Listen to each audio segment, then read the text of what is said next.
Hello friends, D pharmacy first year का pharmaceutical chemistry का third lecture लेकर आए हैं, जिसमें हम बात करेंगे इम्प्यूरिटी होती क्या है, सोर्स ऑफ इम्प्यूरिटी और इफेक्ट ऑफ इम्प्यूरिटी। इससे पहले हमने पढ़ा था सेकंड लेक्चर में एरर क्या होते हैं। आज हम बात करेंगे इम्प्यूरिटी क्या है। इम्प्यूरिटी मीन्स होती है अशुद्धता। इम्प्यूरिटी दो शब्दों से मिलकर बनी होती है। प्योरिटी इम मतलब होता है नोट, प्योरिटी मतलब होता है इम्प्योर या क्लीन। शब्द से ही जाहिर होता है कि जो नॉट प्योर, जो शुद्ध नहीं होती है, अशुद्धि होती है, उसे इम्प्योरिटी कहा जाता है। तो इसमें आगे बात करेंगे डेफिनेशन में। Impurity in medicine are unwanted substance. Impurity medicine दवाई में आ जाने वाली, फालतू में आ जाने वाली प्रक्रिया है। डेट में बी प्रेजेंट इन मेडिसिन, जो उसकी क्वालिटी और इफिकेसी को घटाता है। But are not the main part of drug. Impurity drug का मेन पार्ट नहीं है, इसका मेन पार्ट होता है अशुद्धि। ड्रग का मेन पार्ट नहीं है, इसका मेन पार्ट होती है एपीआई, जैसे हम कहते हैं active pharmaceutical ingredient. Pharmaceutical ingredient जो कि हमारी मेडिसिन का मेन पार्ट है, वो है एपीआई। इससे बात करते हैं these impurity can come from different stage of production. जो हमारी इम्प्यूरिटी है वो अलग अलग स्टेज में प्रोडक्शन और स्टोरेज को घटाती है। जैसे जहाँ प्रोडक्शन और स्टोर, जैसे मान के चलो लैब में कोई केमिकल या कोई मेडिसिन रखी है, तो उसमें किसी भी प्रकार से अशुद्धि आ जाना इम्प्यूरिटी का डिफरेंट पार्ट है। कैन अफेक्ट द सेफ्टी, जो उसकी सेफ्टी और इफेक्टिवनेस, उसके प्रभाव को घटाती है। जैसे जो मेडिसिन है, अगर मान के चलो किसी पेशेंट ने वो मेडिसिन ली और इफेक्ट उसमें जीरो या सेफ नहीं है, उसकी क्वालिटी को घटाता है, तो उसे इम्प्यूरिटी कहा जाता है। अब इसमें बात करेंगे सोर्स ऑफ इम्प्यूरिटी। इम्प्यूरिटी कहाँ कहाँ से आ सकती है। सोर्स मीन्स होता है स्रोत। Source of impurity, source means होता है स्रोत। इम्प्यूरिटी अशुद्धि कहाँ कहाँ से आ सकती है, जो अशुद्धि है वो स्रोतों में कहाँ कहाँ से आ सकती है। तो सीधी सीधी है, impurity can come from different different source in pharmaceutical substance और केमिकल सच है। जो इम्प्यूरिटी है वो अलग अलग तरीकों से आ सकती है। सबसे पहले बात करते हैं रॉ मटेरियल। रॉ मटेरियल होते क्या है। रॉ मटेरियल मीन्स होता है कच्चे माल, जैसे हम कहते हैं कच्चे माल। इससे भी इम्प्यूरिटी आ सकती है सोर्स में। Impurity can come from the starting ingredient which use to make the medicine because sometime may be impure. इसका मतलब है रॉ मटेरियल का, जैसे कोई भी इंडस्ट्री में रॉ मटेरियल बन रहा है और किसी भी प्रकार से कोई भी सूक्ष्म कण या मक्खी या मच्छर उसमें इन्वॉल्व हो जाते हैं, गिर जाते हैं, तो जो हमारा रॉ मटेरियल होता है वो खराब हो जाता है, जिससे उसमें इम्प्यूरिटी आ जाती है, तो उसकी क्वालिटी और इफेक्टिवनेस को घटा देता है।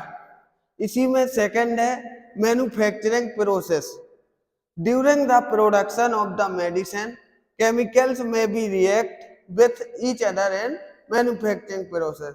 जो हमारी मैन्युफैक्चरिंग प्रोसेस है किसी भी लैब में या किसी भी इंडस्ट्री में, जो मैन्युफैक्चरिंग, जो मेडिसिन की बनाने की प्रक्रिया है, उसमें द मेडिसिन केमिकल, जो केमिकल की इफेक्टिवनेस, जो इम्प्यूरिटी आ जाती है किसी भी, जैसे केमिकल रखे हैं, स्टोर हैं, स्टोर में रखे हैं, तो जो उसमें केमिकल आ जाते हैं, उसमें कोई भी अशुद्धि आ जाती है, तो उसकी क्वालिटी और इफिकेसी को घटा देती है, उसे मैन्युफैक्चरिंग प्रोसेस कहते हैं। मैन्युफैक्चरिंग प्रोसेस का मतलब है किसी भी मेडिसिन को बनाना। अगला है इक्विपमेंट या शुद्धि। इक्विपमेंट जैसे रखा है, इक्विपमेंट कोई भी मशीन है या कोई भी उसमें इक्विपमेंट है या इंग्रेडिएंट है, उसमें पहले से अशुद्धि, कोई कीड़ा कूड़ा जो भी सूक्ष्म तत्व हैं वो पहले से आकर उसमें रखे हैं, और हमने यहाँ से गए और जाकर मेडिसिन को बनाना चालू कर दिया। कोई भी एनालिस्ट है उसने बनाया, फिर उसमें कई सारे टेस्ट हुए, उसने चेक किया तो उसमें इम्प्यूरिटी आई, तो उससे भी इम्प्यूरिटी आ सकती है सोर्स में। इसमें अगला है माइक्रोबियल कंटामिनेशन, इससे भी इम्प्यूरिटी हो सकती है। जैसे जो माइक्रोबियल कंटामिनेशन है, इसमें सीधी लिखा है small living organism like bacteria और fungi can come into the medicine if it not keep clean and sterile. जो हमारे स्मॉल लिविंग ऑर्गेनिज्म है, जो फंगी और बैक्टीरिया हैं, जो सूक्ष्म तत्व हैं, वो जाकर किसी भी प्रोडक्ट या किसी भी स्टोरेज में जाकर मिल जाते हैं, कहीं से अनवांटेड रूप से आ जाते हैं, तो उससे भी इम्प्यूरिटी हो सकती है। इसके बाद छठवां है एनवायरमेंटल फैक्टर। इसमें क्या होता है कि जो ह्यूमिडिटी और टेम्परेचर होते हैं, उससे कहीं से भी किसी भी मेडिसिन या किसी भी प्रोडक्ट में मिल जाकर उसकी ह्यूमिडिटी या टेम्परेचर को घटा देते हैं, जिससे उसकी क्वालिटी और इफिकेसी घट जाती है, तो उससे भी इम्प्यूरिटी आ जाती है। इसके बाद बात हम करते हैं स्टोरेज कंडीशन।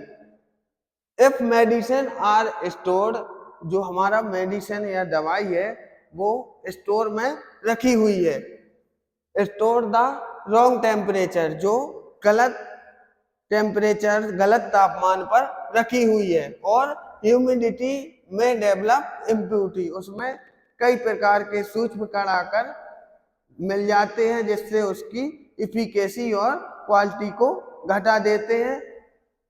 एक इस प्रकार से भी इम्प्यूरिटी आ सकती है। इसके बाद बात करते हैं पैकिंग मटेरियल, जो हमारी पैक करने में, जैसे सिरप है, टेबलेट है, कैप्सूल है, इंजेक्शन है, उसको पैक करने में जो मटेरियल होते हैं, उसको जैसे इंजेक्शन को बोतल में किया, कोई भी रबर है, कोई भी प्लास्टिक है, उसको सबको एक एक बार पैक किया, उसमें कोई भी अशुद्धि हुई, उसे भी पैकिंग मटेरियल में अशुद्धि आ सकती है। अगला है ह्यूमन एरर। इम्प्यूरिटी कहां से आ सकती है? सोर्स में। कोई भी जैसे एनालिस्ट है, उससे भी कोई ना कोई गलती हो सकती है, या गलत रॉन्ग प्रोसेस भी कर सकता है, गलत तरीका हो सकता है, उससे भी अशुद्धि हो सकती है। इसके बाद हम बात करते हैं इफेक्ट ऑफ इम्प्यूरिटी।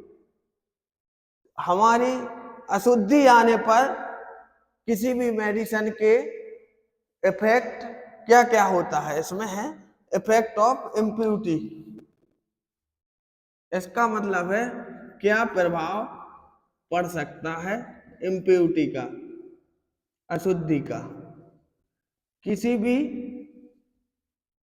सही जो प्रोडक्ट है उसमें अशुद्धि आने पर क्या क्या इफेक्ट हो सकता है। कोई भी मेडिसिन जो सही रखी है, अगर उसमें इम्प्यूरिटी इन्वॉल्व हो जाती है तो उसमें क्या प्रभाव पड़ सकता है, इसमें ये बताया गया है। There are following effect of impurity, one efficacy and safety of medicine. जो हमारी इफेक्ट ऑफ इम्प्यूरिटी है, उसमें क्या क्या अशुद्धि आ सकती है। तो सबसे पहले है रिड्यूस्ड इफेक्टिवनेस। जो रिड्यूस इफेक्टिवनेस है, वो अगर कोई भी इफेक्ट, जैसे पेशेंट है, उसने कोई भी टेबलेट खाई तो उसमें इफेक्ट कम दे दिया जैसे, तो उसमें भी इम्प्यूरिटी हो जाती है। Impurity can make the medicine less effective. जो अशुद्धि है वो मेक बनाने में, मेडिसिन लेस मतलब जो दवाई है उसकी इफेक्टिवनेस कम हो जाती है, जो क्वालिटी है वो कम हो जाती है, जिससे अशुद्धि उसमें इन्वॉल्व हो जाती है। अगला है हार्मफुल रिएक्शन। जो इम्प्यूरिटी आ जाती है, किसी भी इफेक्टिवनेस आ जाती है, वो है harmful reaction. Some impurity can cause dangerous side effect. जो इम्प्यूरिटी है वो कॉज करती है डेंजरस साइड इफेक्ट को, जो हमारे हार्मफुल रिएक्शन है। जैसे किसी ने टेबलेट ली और सपोज करो कि उसको सिर दर्द है, उसने टेबलेट ली और उसमें अशुद्धि प्रेजेंट थी, तो उसने खाई और उसको कोई अचानक से सिर दर्द हुआ और कोई और पेन चालू हो गया, जैसे सिर की खाई, पता चला पेट दर्द या स्टोमक दर्द देने लगा, जिससे हार्मफुल रिएक्शन या साइड इफेक्ट हो सकता है। अगला है एलर्जिक रिएक्शन। कई प्रकार के चकत्ते, फंगी या किसी भी sensitive may develop allergies due to contain impurity. इसको खाने से एलर्जी हो सकती है, किसी को खुजली या किसी को चकत्ते पड़ सकते हैं।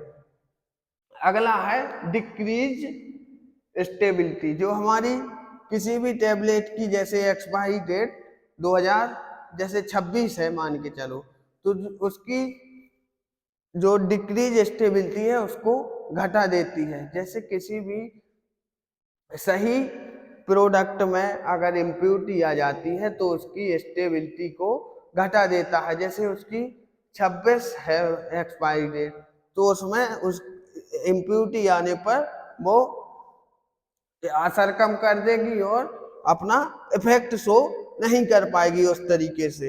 Impurity can make medicine break down नहीं कर पाएगी, faster reducing their shelf life. उसकी जो उम्र होती है, जो लाइफ है, वो कम हो जाती है। अगला है रेगुलेटरी इश्यूज।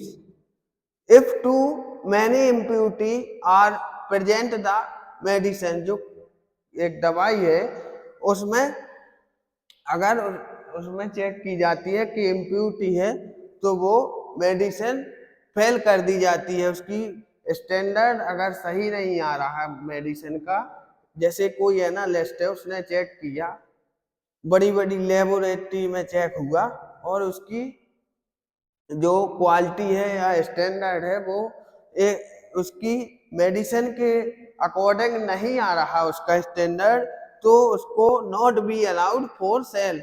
मार्केट में अलाउ ही नहीं किया जा सकता, उसको अथॉरिटी ही नहीं दी जाएगी कि ये अलाउ द सेल, बेच सके, कोई भी मेडिसिन को बेच सके। इससे इसकी इम्प्यूरिटी चेक की जाती है। अब इससे हम इसके बाद पढ़ेंगे limit test for chloride, sulphate, arsenic, और भी लिमिट टेस्ट है। धन्यवाद। आज की क्लास में इतना ही, अब हम पढ़ेंगे अगली क्लास में।